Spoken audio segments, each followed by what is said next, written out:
Hey guys, subscribe for daily content. And if you're shopping for gear, make sure you check out the description for the newest items at some of the very best online retailers.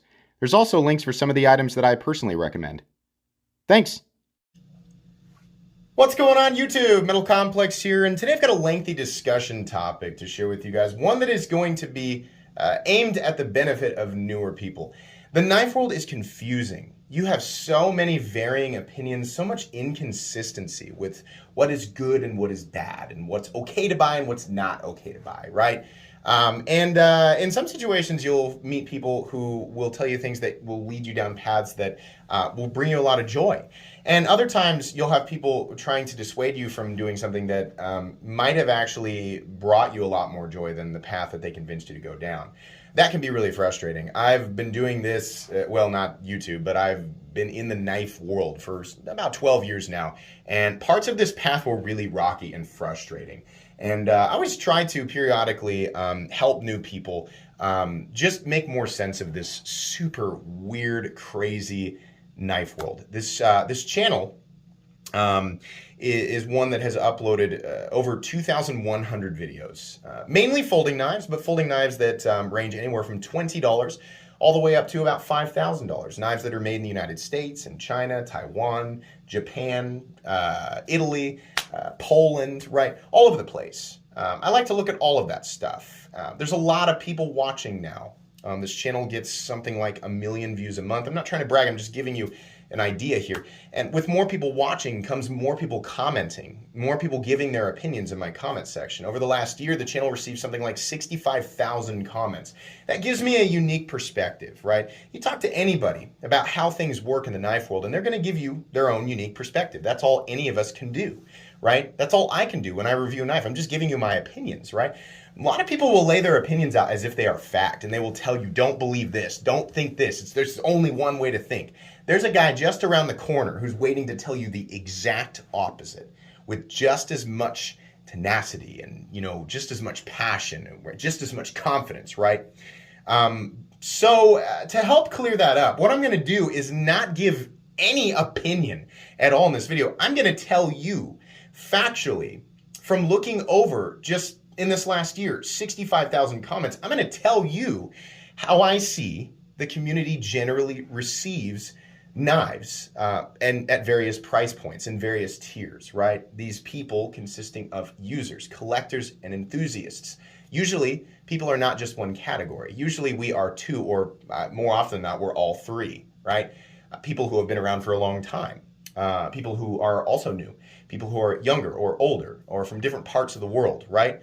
That's the thing, is that everybody has their own opinion based on an inconceivable number of elements. So I'm just gonna go over your budget stuff, your mid-range stuff, your high-end stuff, your ultra high-end stuff, your mid-techs and your customs that are relatively varying prices from different countries. And I'm gonna tell you guys what I see factually about all of the different opinions in the knife world. I'm gonna try and help clear some of this stuff up. In any case, if you want to see evidence of what I'm talking about, look down in the comments section. This video is bound to stir up some heavily opinionated conversation.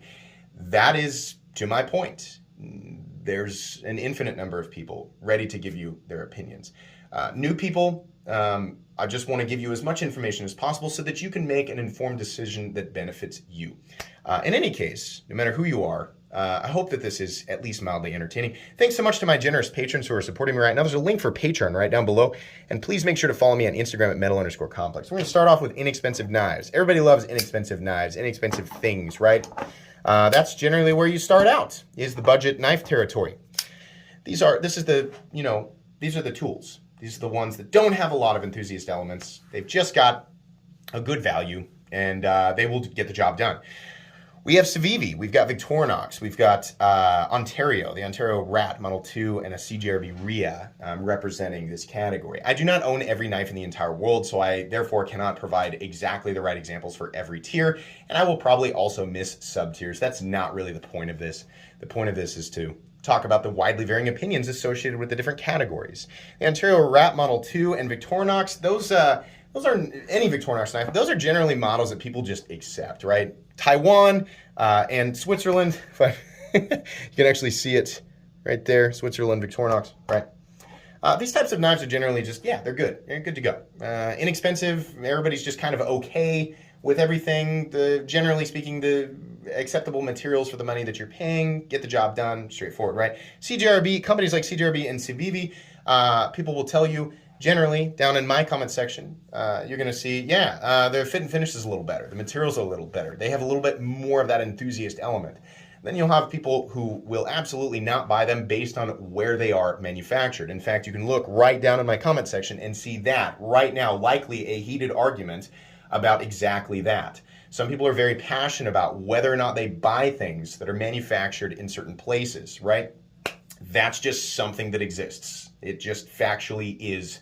You're going to have people on one side of the fence or the other. That's generally how people look at stuff like this. I'm going to move on to a slightly higher price tier. The mid-range, right? Being represented here by the Kershaw Blur, made in the United States, the QSP Penguin, made in China, and the Cold Steel Code 4, made in Taiwan. People love American-made stuff that is relatively inexpensive. In this case, the Blur, American-made, about $80, right? It's assisted. Some people are like, I don't care. And some people are like, I hate assisted. And some people are like, whatever, I love it, you're just going to see that, right? But generally speaking, Kershaw, people like them because they make things in the United States, right? At least a lot of the reason you're going to see a lot of that here is because 85% of my viewers, actually I think it's 87% of my viewers, are from the United States. So you're going to see a lot of that. You're going to see a lot of, I see that. A lot of applause for Kershaw. Really good value for being U.S. made, right? Not a lot of, not a lot of fluff and polish and things like that, right? But good value, right? Aluminum S30V on this guy, good materials, and I think these run something like $80-85. QSP Penguin, oh, it's titanium, right? Titanium. You don't see a lot of titanium at this price point. So generally, when you do see it, you're going to see it on a knife that's made in China because things cost less to make in China. And that's something that is very important if you're new, right? There is a generalized idea that materials have a static value to them. So what you will see, factually, this is not my opinion, this is what you will see. You will have some people who will say titanium, anything with titanium, and whoever makes the least expensive titanium and M390 knife is setting a standard for what any other knife made with those materials should cost. And then you'll hear other people go, actually, it depends on how much work is involved with, the knife and where it's made and how long it takes to make it, right? And then you're going to say, well, other people say, well, it depends on how, like if they're manipulating a certain part of the market, making people believe that it costs more than, that's the kind of stuff that you're going to see, right? Chinese knife, a titanium knife that's in this sub $100 territory, that's where you're going to see titanium. You're not going to see, generally speaking, you're not going to see knives that are made out of titanium, fuller size knives, that are made in the United States or other places where manufacturing costs are higher. A lot of people put a lot of stock in that value there. They're getting that material, like in the case of the QSP Penguin, right? A lot of people, the value. It's such an amazing thing, right? We have, I believe, 154 cm steel, which is pretty good steel, and titanium. The value there is incredible. And then you'll have other people, no, I won't because of where it's made. Won't do it. It's not. It's automatically garbage. That's what they'll say. They'll say it's garbage, which is confusing, right? What they're saying is that they won't buy anything that is made in China. When they say garbage, it leads people to believe that all things that are made in China are not good quality, right?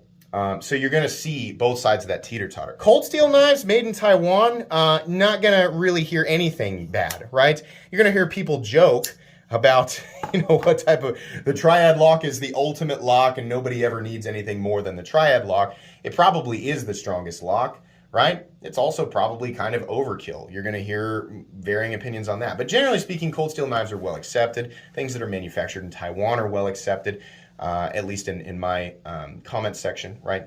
I'm trying to take as much of my own opinion out of this and just lay this out bare for new people so that they understand, right? Something like QSP, mega high quality for the territory, very controversial, right? Kershaw, USA made, well accepted. And Cold Steel knives, well accepted. There's lots of other knives in this territory, but I think that's a good representation of that mid-range. Moving on here, we're going to talk about your higher end, right? There's a whole bunch of knives you got here. This is pretty much dominated by Benchmade, Spyderco, ZT. Well, not so much ZT anymore. WE knives, right? Stuff like that. So you have, let me get one more out here, maybe a couple more. Like for example, a lot of Spyderco, like the Shaman and the PM2 and the Para 3, which we'll also kind of squeeze in here. US made stuff, right? Benchmade, also US made. These are more expensive US knives, right? So Kershaw exists and is able to make a pretty good knife for, a lot less money. Benchmade, a lot of people, will say it's overpriced, right? They're charging us a lot more. But in the case of a lot of Benchmade knives, in some cases you're getting the same materials with a confusing additional amount of quality where people say, like, I don't understand why this is so much more than this, if this exists. Basically, if something else exists that is perceived to be in the same territory of quality, right, that is manufactured in the same location, whatever is the least expensive out there, that's the baseline for some people, and then anything that is over that is considered to be overpriced. But then you also have knives in the same line that are quite a bit more expensive, but also have quite a bit of, just additional aesthetic things or polishes or just like a better blade steel or something like that. And you'll have people, talking about whether or not that's actually beneficial, whether or not there's value there, right? To some people who use knives in specific scenarios, certain materials will be more valuable to them. To some enthusiasts, right, who appreciate different types of materials just because of their perceived value, they'll pump a lot of value into that. Or collectors, right? Collectors of sprint runs, they'll add, put their own opinions of value in there. And then you'll have people say none of that is important, right? All over the place.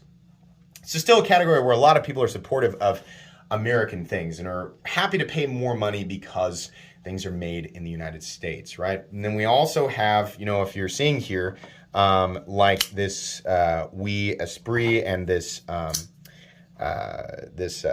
Artisan Cutlery Arian, right? Our titanium, and I think this is S35VN and this is M390 or 20CV or something like that. Again, you'll see, wow, those are really good value because they're using titanium and they've got extra, like contouring, and they've got bearings and, lock bar inserts and stuff that, if this were made in the United States, it would cost a lot more. So you're seeing really good perceived value here. But then again, you have other people who know it's garbage because of where it's made, right? So you're going to have that type of insane contrast there. You're also going to have a lot of people just like upset that knives even get to this point. From my perspective, once it gets to about, and I'm kind of let me leave my opinion out of it. Up to about $150. Like once you get to that $150 mark, anything beyond that, that's when you get a certain percentage of people just absolutely dismissing the idea that any knife should be that expensive, that it does not matter what goes into it. They will not hear it. Logic, you can lay out as logical an argument as you want. You can even show them, right? This is how much it costs to create that. And there are people out there who will say, I don't care. It's a knife. It never needs to be more expensive than that. And those people just factually exist. You're going to see, right? The problem is that what's not being said is their lack of ability to accept that anybody should, spend the money, even if it does cost more money to create said item, that they disagree that anyone should pay that much for the item, right? The whole idea of the knife world, of knives existing above a $150 price point, they truly believe that it should not exist, because to them, knives are tools and tools should never be that expensive, right? So those people exist. They're not going to tell you exactly why they think what they think. It's just they're going to say stuff like that. You're going to see stuff like that, right? You're also going to see things like just all Spydercos are overpriced or all Benchmades are overpriced. This is the exact territory where you get that potency, right? And then throw in the fact that you have people who are heavy like U.S. supporters, and they will almost overpay, even if they think this stuff is overpriced. They will gladly overpay because it's made in the United States, right? So you're adding these whole like arguments of whether or not, you know, quality items can come from anywhere outside of the United States, right? People who are absolutely anti things that are Chinese made. Again, just to look right down there. They're down there. They're already down there telling you, right? It's proving my point. They're down there. You're going to see it, right? So this is the territory where the whole overpriced argument starts.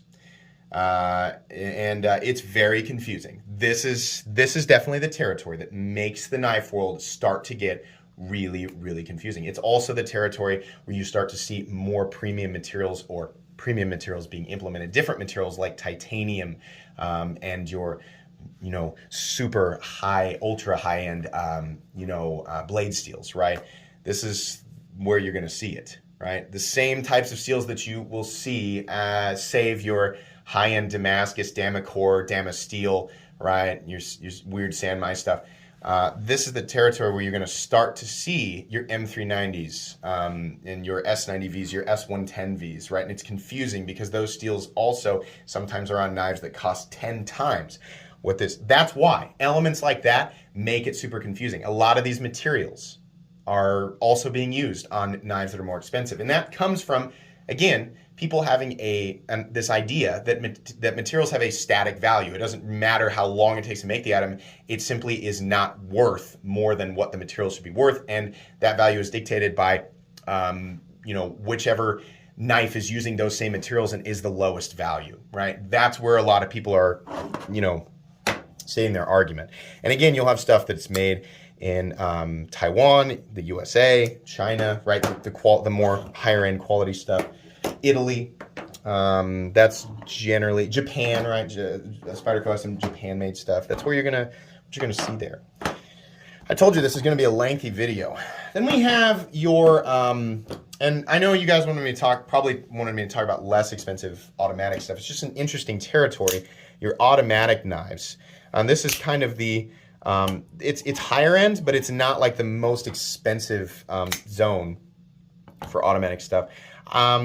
I've got some examples in my collection of US, like some fairly well-priced US automatic knives from Microtech, from Guardian Tactical. This is an Ultratech, a Guardian Tactical Recon 40 in the middle. And we have a ProTech side opening automatic knife, the Godfather, right? And this new Sapphire Blue DLC. These are all US made items.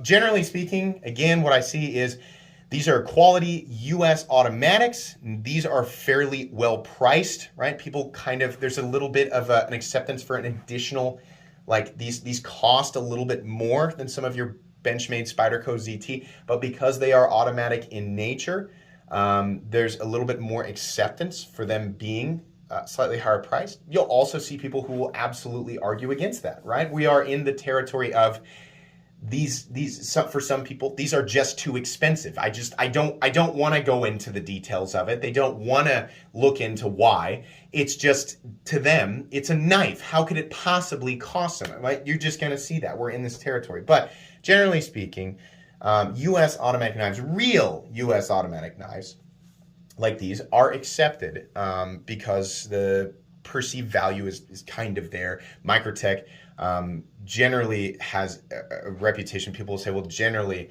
a lot of their stuff is overpriced, but like the Ultratech's okay, which is what you're seeing here. It's one of the less expensive items, so that's more well received. Guardian Tactical is extremely well received right now because they are making arguably the same stuff that Microtech is making. They're just not charging as much for it. ProTech is a super loved company. It's been around for a really long time, and a lot of people, including myself, I know I'm supposed to be keeping my opinion out of this, but we'll say they make the best side-opening automatic knives in the world, the best U.S.-made side-opening automatic knives in the world. Sometimes you'll have people arguing about the materials that are being used on ProTech versus other companies. Again, it's whoever is making the least expensive version of the same thing with the same materials. Some people will even throw country of origin totally out the window and say, you can get the same thing, but it's made by this company and it's made in China for a third the price. So these are overpriced, right? Taking totally out of the equation the fact that it just costs way less to make things in China. You also have a lot of companies in this territory, the automatic territory, pretending to be a U.S. manufacturer and convincing a lot of people. There are some fake U.S. automatic companies out there that their marketing has absolutely convinced people that they are made in the United States when they're not. That stuff is the parts are being manufactured in China. They're being shipped here and they are being assembled in the United States. That's what's happening. And their verbiage is confusing a lot of people. So that adds a lot of confusion, right? So now we have different, country of origin, that whole thing. We've got materials thrown in there, right? We have the automatic nature, different companies that are making the same thing and charging more or less for it, right? So confusing territory. The higher ends, automatic knife world, right? And we have, talking again about automatic knives, we have a lot of Microtechs, just higher end stuff in general, or basically they're just bigger knives. And they just cost more. Now the SOCOM Elite wasn't horrible, $280 or something like that. The problem is you can't get it. Right, these are all Microtech knives. And, Microtech has this almost cult-like following. And I enjoy Microtech knives, right? They're just really, a lot of these bigger ones, like the Scarab 2, the Combat Troodon, and the Stitch here, are just a lot more money. It's bigger, right? A lot of people, you'll see it. If a knife is larger and has premium materials, and it's made in the United States, then the perceived value is there. Big object mean more money. Small object not mean less money, right?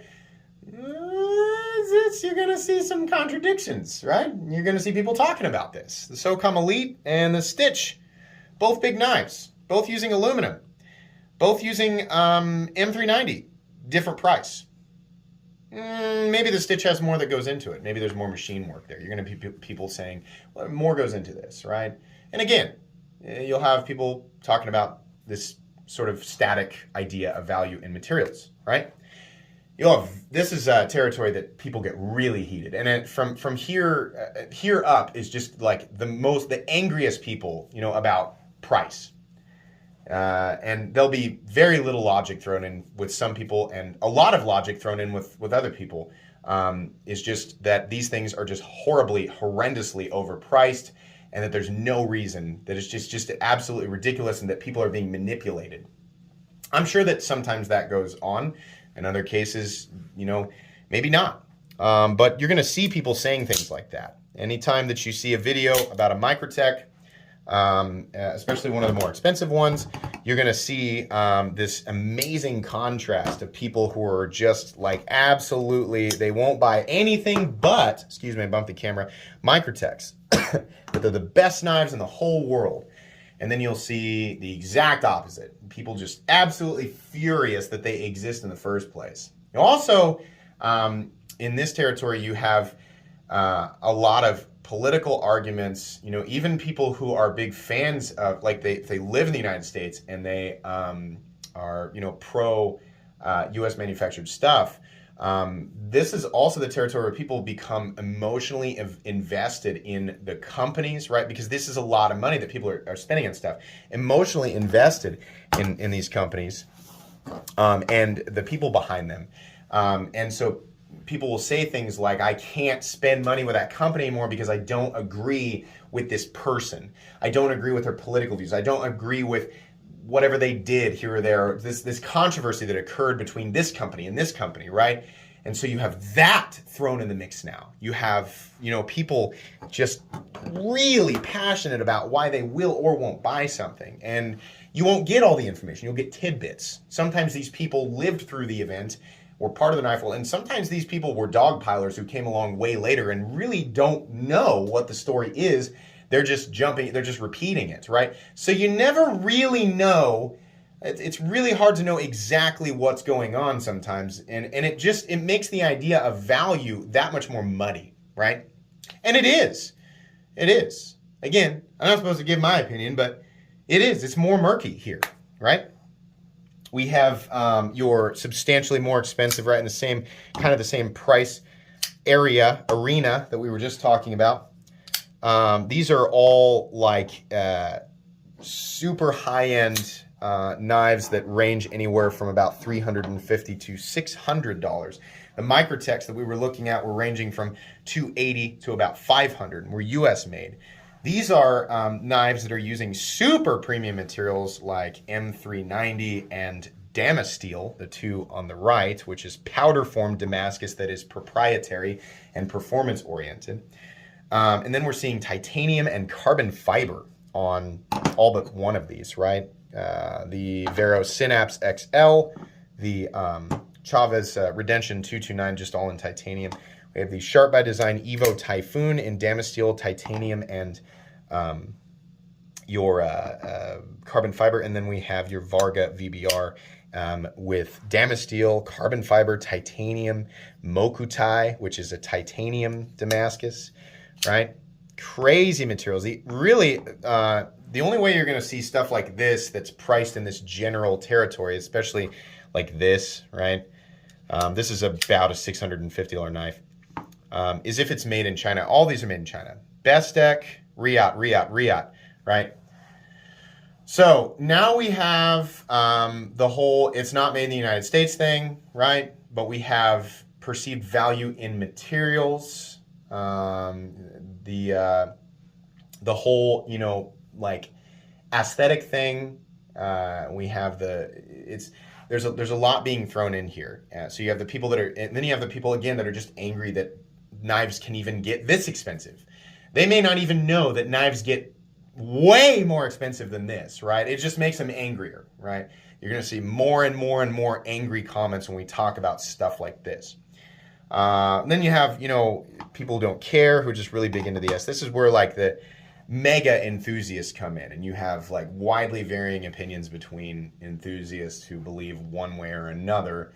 A lot of the well-seasoned enthusiasts will be like, well, yeah, you know, for the money, you know, it's incredible that you're getting these types of materials for just around $500, but I won't buy them because this, right? Because of where they're made, or because they don't like the designer. Sometimes it's the designer behind it. It's like, I don't care where they're made, but the person who designed them, they're manufactured by Riyadh or whoever, but the person who designed it, I don't agree with them. I've been following him on Instagram, and I got in an argument with them, or there's customer service, this or that, right? These are collectors that are, they're buying a new knife like every month or every week, right? Spending a ton of money, right? And so you're getting people, sometimes it's their first experience and they just don't really know how anything works and they don't know what to expect, right? Sometimes you get a weird thing about the action, or you get a weird thing about the fit and finish, and then some people who are really sensitive to that will just blow it up and make it seem like the whole company's corrupt, right? Or then other people are like, oh, it's no big deal, I just replay. I'm giving you examples of the types of things that I see, right? You'll have an infinite number of people who are just infinitely satisfied with something like this, right? And then periodically you'll have somebody who has exactly the opposite opinion for an infinite number of reasons. The layers that we're adding, the layers of potential opinions that we are adding as price goes up, right? So new people watching this video thinking, I thought this guy was going to, you know, lay this out and make it less complicated. He's telling me that it only gets more complicated as the price increases? Oh yes, because we have so many layers, so many elements to add in. And this territory is extremely popular, much to the frustration of those people who believe that pocket knives should never cost more than $150. They're here too, also continuously telling us that, right? So that's another layer, right? Oh boy, this is for, oh, let's, you know, moving on here though, let's talk about something that's, you know, also for the same reason, right? And these are all US knives in this territory, right? A little bit simpler in the look, right? We don't have, in this case, the examples I've laid out here. We are not seeing your crazy, like your smooth, like more contour, more like detailed inlay work and texturing and things like that. You are seeing some of the same materials though, titanium and in this case, M390 20CV, S90V, CTS, XHP, and another 20CV. Hinderer knives, very popular. Medford and Strider, popular but controversial, right? These are two big U.S. names, and you get a lot of arguing between, amidst people who are very pro-America, their political opinions, and whether or not they agree with the guys behind the knives, right? And you get that in there, right? Les George, not super controversial. A lot of people like Les George, but you'll be like, oh, it's so simple. It's too simple looking, right? A lot of times, you get people really, and then we have the Demco 8020, right? A lot of people just really love that shark lock. But you have so many people that they're like, okay, it's US made and it's nice materials, but it needs to have exactly this level of complexity or there is no value in it. What they mean is that they value a certain thing, the lock type, the steel, or just the aesthetic. Sometimes people will say, it's not worth it to me, and then they don't say anything else. And then you dig a little bit, and what I found out is what they're saying is they just don't like the way it looks, so they wouldn't pay that much money for it, right? And sometimes you have to dig a little bit to get them to say things like that. And sometimes they'll just type up a huge book and tell you exactly why, right? But yeah, real foggy. Again, people who won't spend this much money on a knife, even if they are like pro-USA and USA manufacturing, they'll still say, no, these people are ripping everybody's faces off. And some people are going to say that because less expensive knives exist. Titanium and M390. Titanium and M390. This knife costs about $625. This knife costs about $350. What's the difference? This is made in the United States. This is made in China. In between that, there are an infinite number of arguments as far as whether or not this is overpriced or reasonably priced, or if this is overpriced or reasonably priced, right? You have people in all areas, like if these are the parameters, you'll have an infinite number of people from here to here giving you their opinions on exactly why, dollar for dollar, this is or is not overpriced. Here they are, right? More knives that make people infinitely angry for an infinite number of reasons, or infinitely happy for an infinite number of reasons. Again, this is also a territory that brings a lot of people joy. This is ultimate value. This is the peak of value. This is, in fact, these high-end production, meaning not handmade, still made by machine, right, that are made in the United States. This is a different point of diminishing returns for a lot of people. Remember we talked about that $150 price point where a lot of people think knives should never cost more than that. There's this whole other population of people that think the point of diminishing returns actually starts here. And they have their own very passionate reasoning behind this, right? They're here, right? The consistency here is that all of these things simply exist, and you get a lot of people, it almost seems like the more they yell and complain, the more likely it is that these things that they're upset about will disappear. People do that on social media.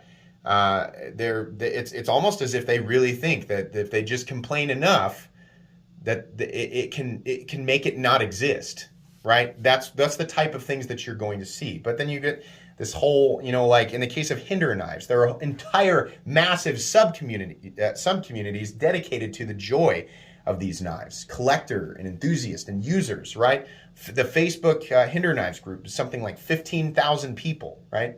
Hinderer knives on Instagram has something like 100,000 followers, right? These are big, popular companies, right? But with popularity, when there's a lot of attention, right? If you're new, there's a lot of attention on Hinderer knives. They're generally well accepted by people who are happy with this price tier, right?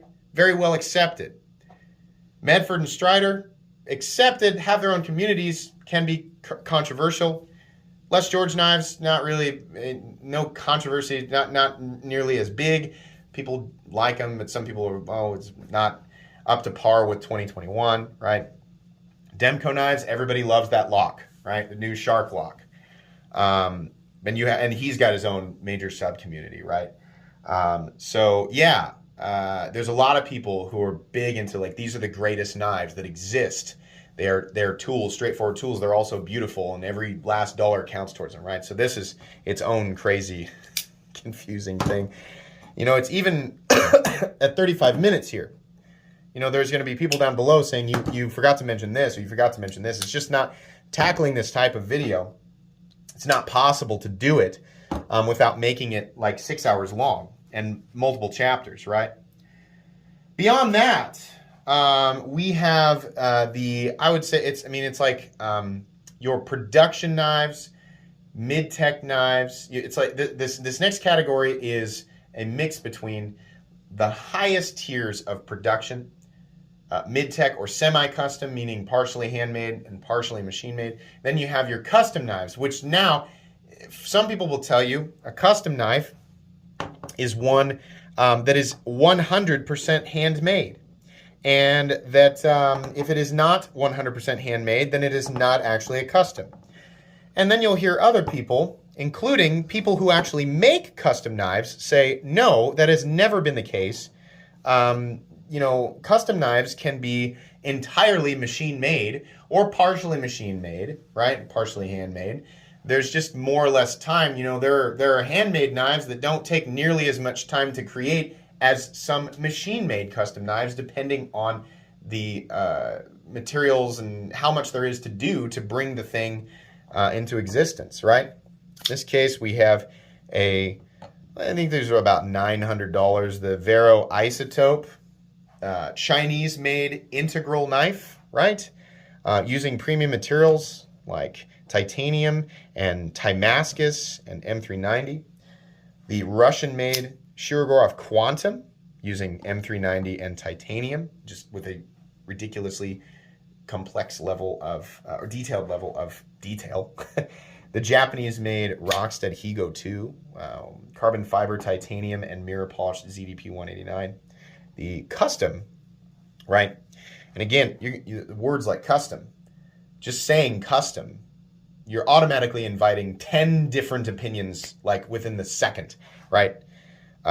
This is US-made Brian Nadeau Arch Nemesis using titanium, and honestly, I still don't know what the blade steel is on that.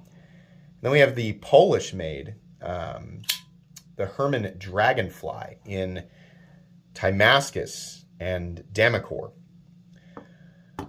The widest range of opinions, the widest, it's from this point forward. Because from here, if you didn't know, right, if you're one of those people who's offended by the idea of a knife costing more than $150, this is really going to be a sledgehammer to the face.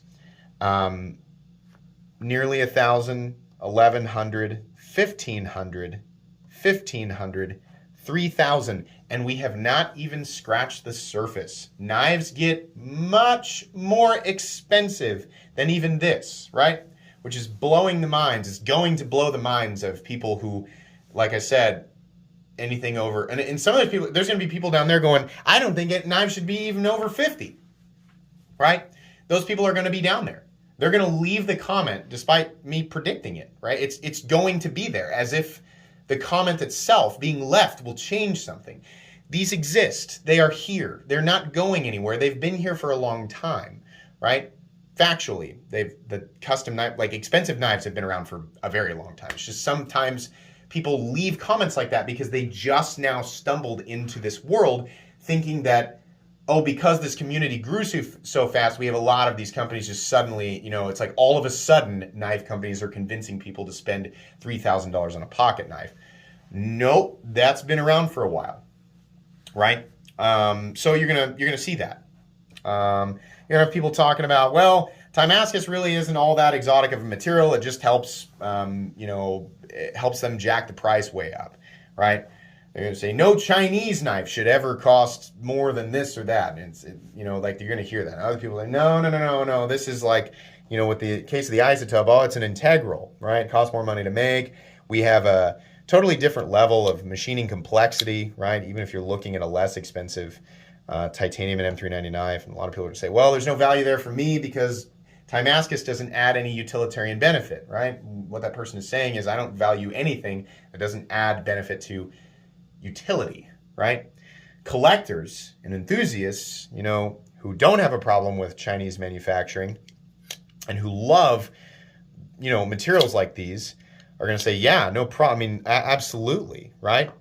A lot of people will say that all of this is complete and total nonsense, and things are worth exactly what any community is willing to pay for them, which is factually true, kind of, right? I mean, it's not, because it's not true in the sense that creates universal value, like it's like all of a sudden forcing everybody to see that value, but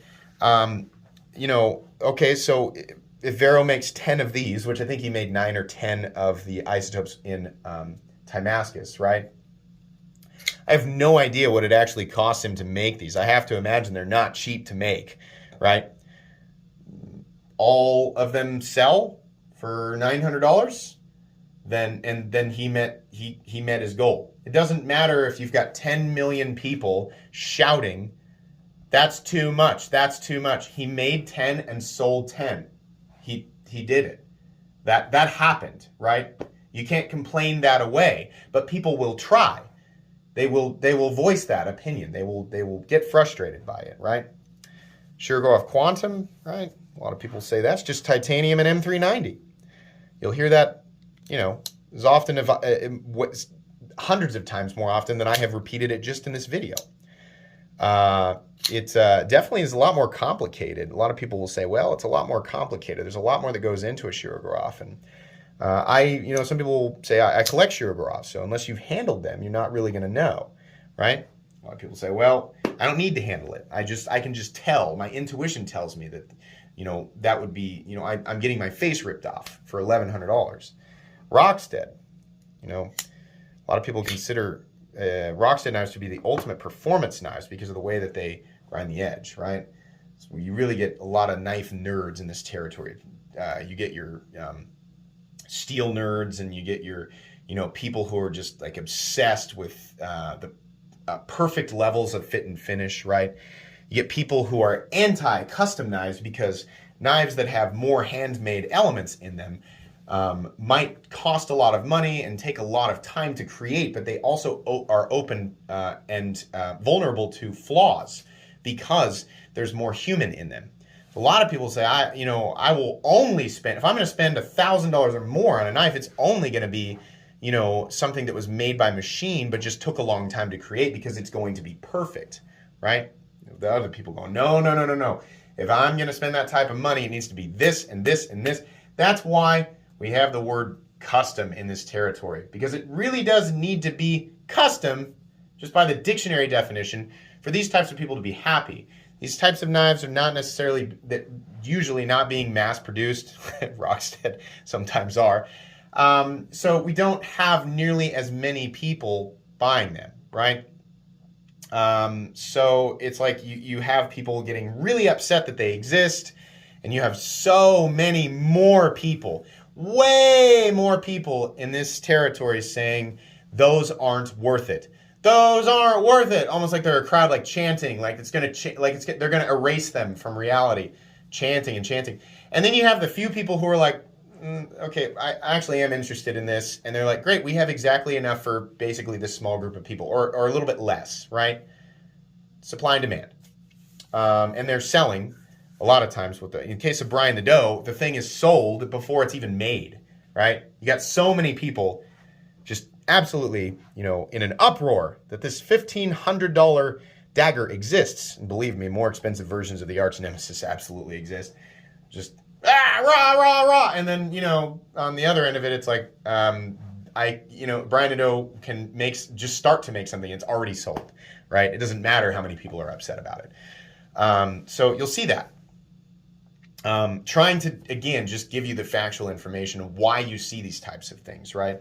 A lot of times when you see super expensive knives, and I think it's like the $1,500 plus. Again, this is a $3,000 knife. You're gonna see crazier stuff, right? It's also why, like when you look at like hyper exotic cars, that's why you're not seeing knives that look like a 1999 Mercury Sable. It needs to look like it's more expensive, right? Bright colors often help with that. Your Sanmai style Damacor, in this case, this is actually 3 steels. Let's see if I can get this right. You have your PMC 27 and RWL 34 powder steels creating Damasteel, which is the jacket. Those are the 2 layers on the outside.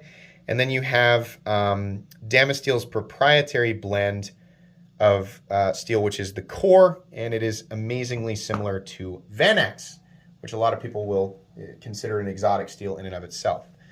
That's not the right way to word it. They will consider Vanax to be an exotic steel, right? So you have that, just the nature of that, the complexity of that, right, adds this perceived level of value for a lot of people. And it does have an additional cost associated with it when they create it.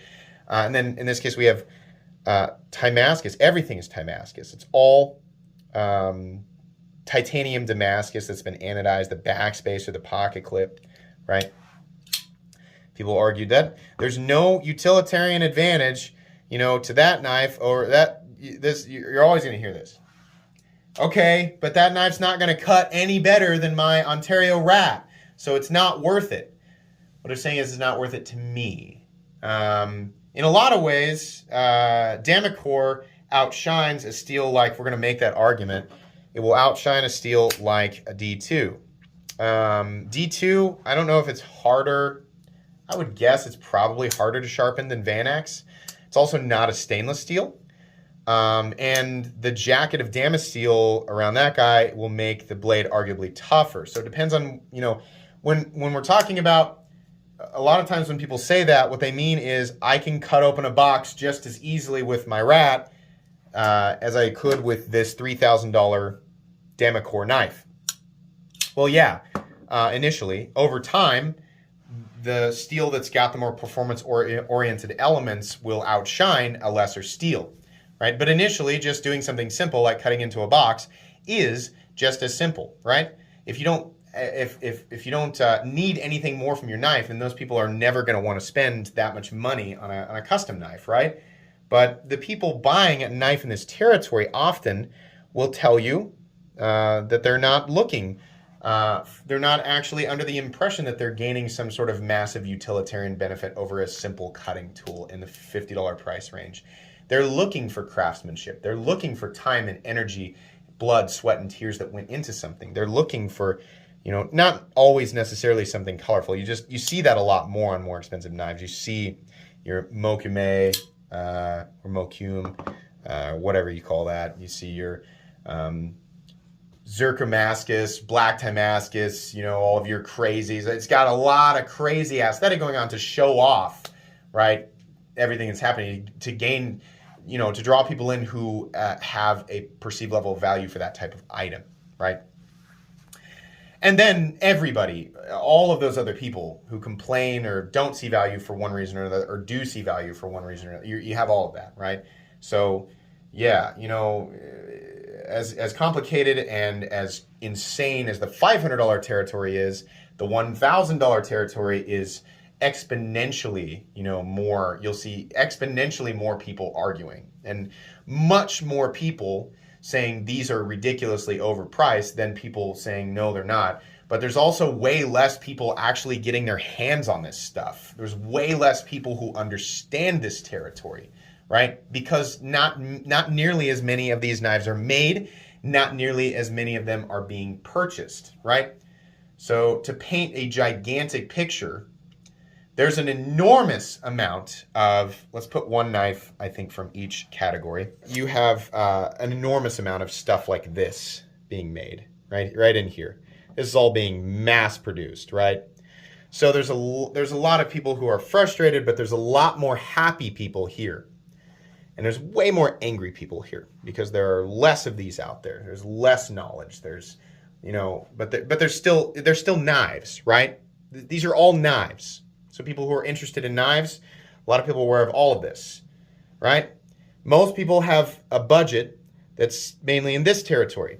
Much less people have a budget in this territory, right? So that's why you see it's like pretty okay. Yeah, a little bit frustrated, a little more frustrated, kind of angry, really angry, furious. Like that's, that's what you see. And that's why. I knew that this was going to be a super long video, and I know that a lot of my subscribers love to see stuff like this. So for you, for you guys who are longtime subscribers and you watch this entire thing, right, just to be entertained, it's like, I know all this complex. I'm just here to watch it. Thank you very much. Newer people, if you actually sat around and listened to this entire thing, I'm sure it was hard to follow at times, but I hope that the information here it was beneficial. I hope that you saw it as helpful, right? Your path, what you choose to buy or not buy. Remember, it's your money, right? You're going to go, if you decide to get into the knife world, you could get right here and stop and be happy, right? And then you could just leave the knife world, find one pocket knife for you and be happy forever. A lot of people come here, find a knife they're happy with, and then spend an enormous amount of time watching videos on stuff like this and just complaining. They don't understand it that much and are so frustrated by the existence of this, they cannot help but just constantly watch videos about things that they're mad about and leave comments on it. You're going to see that, right? You're also going to see people who stop right here, really want this stuff, can understand the value in it, they just can't afford it. So they're also going to be hanging out in here too, offering a different element, right? And then you have an infinite number of people who are finding their spot here, either because of, it's not like, a lot of people are like, well, I can afford this stuff, but I just don't see value past this point, so that's where I'm going to stop, right? And they're here, leaving comments for one reason or another, right? With their own background, their own budget, their own belief system, their own idea of value based on country of origin, right? And they may be a user, a collector, an enthusiast, or some combination of two or three. So just remember, everything that you read, there's always another opinion that directly opposes it. There is very little in the YouTube comment section or in social media in general that is basking in the light of fact. Very, very little. So many people are good at coming off as ultra knowledgeable experts, right? Wisdom. Oh, it's easy. It's easy to accidentally, for somebody to truly believe the information they're giving off is wisdom when it's really just their own opinion based on their own circumstances and everything they have experienced up to that point. I can tell you that one of the most amazing things that I have seen as a content creator is certain people will invest their time in a channel over, for the long haul. There are people in my community here who thought absolutely one way when they started watching my channel 3 years ago.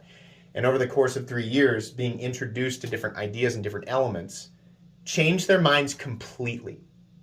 I'm not talking about 5 or 10 people. I'm talking about hundreds of people. I've seen this hundreds of times where human beings, depending on the circumstances, our opinions can change or sometimes do a complete 180, right? So, generally speaking, this is how this kind of stuff is perceived right now. But the knife world will change, pricing will change, the economy will do what it's going to do, different things are going to come out. People who are more or less invested will change their minds about different things, experience different things, right? So have your own journey, right? There are a lot more right paths than wrong paths. I'm sorry. There's a lot more good paths than bad paths, if you want my opinion, which now I'll give it. From my perspective, my opinion is that there is a lot more opportunity for joy than there is for sorrow. But you will see, it seems like there's so much chaos in this. It seems like there are way more opportunities to screw up than to succeed, right? The whole point is that you end up, buying something that makes you happy, that brings you joy, right? And that your perceived level of value is met. I think an hour is probably long enough. I like to do these periodically. These are fun for me to talk about. Like I said, I am not all-knowing. I don't know everything. All I can do is just give my own unique perspective. But you know, this is all just based on what I have observed from doing this, from reading comments and having all these people interact with my content, right? This is just, it's my observation. So anyways, I hope you guys were at least mildly entertained by this. Please make sure to follow me on Instagram at metal_complex. If you enjoyed this video, leave a like. If you'd like to check out my other content, I do of course have lots of videos of knives that are either expensive or inexpensive that I do or don't like, so check those out. And if you enjoy all my content, go ahead and click on that Metal Complex logo right there and subscribe, because there's definitely more coming. Thanks again for watching, everybody, and have a great day.